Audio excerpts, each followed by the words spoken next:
to choose is to refuse. Derek and Ginny are two young married people who have done some careful planning.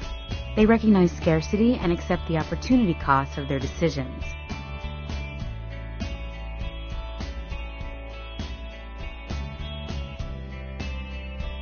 Derek and Ginny have been married for a year, and they are doing quite well.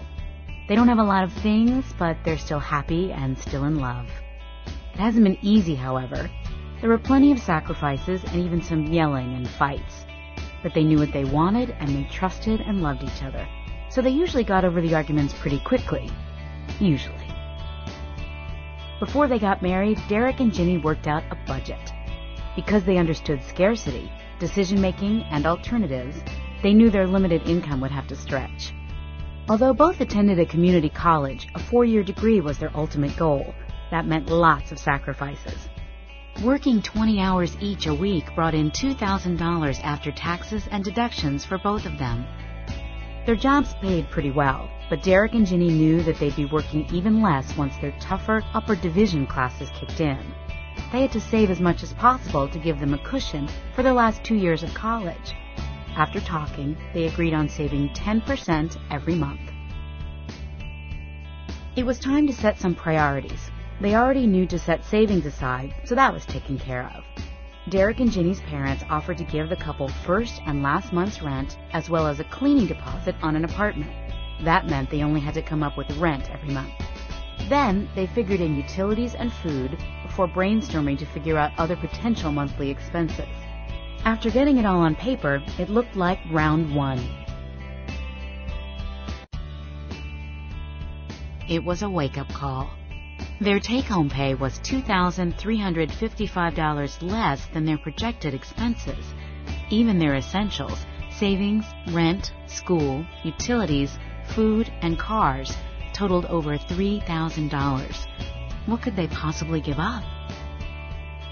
Derek and Ginny would have to pay an opportunity cost if they wanted to go to school and save money.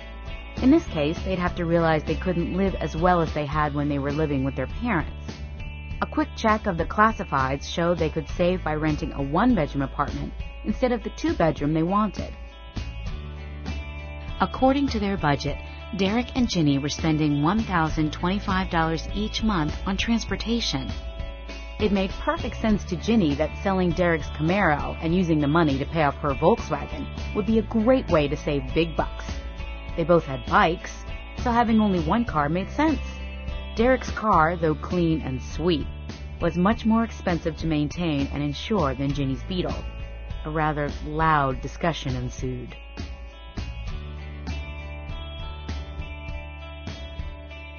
After the shouting died down, Derek realized Ginny was right. They sold the Camaro and used the money to pay off her car. They found an apartment close enough to work and school so they could bike to both, which further cut down gas, oil, and maintenance costs. Derek's friends gave him a lot of flack, but he knew it was worth it. But even with this big sacrifice, their numbers didn't look so hot. Round 2 of their budget showed they were still over $1,200 away from their target. They'd have to search for even more alternatives. Ginny suggested student loans, but Derek flat out refused. "I want kids when we're finally out of school, and owing a ton of money just isn't a good idea," he said. They'd have to find other ways to cut. Derek and Ginny brainstormed a little more and found a few more areas where they could save money. Fast food had to go. They'd keep their classes more than 1 year before replacing them. New clothes were now a luxury, as was regular dry cleaning.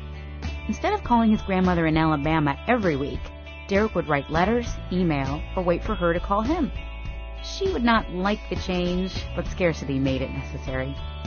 Eliminating everything except basic cable TV and internet would save $75 instantly. Frequent haircuts and styling appointments were history. No more buying newspapers or magazines. Ginny would go to the library to catch up on Hollywood gossip.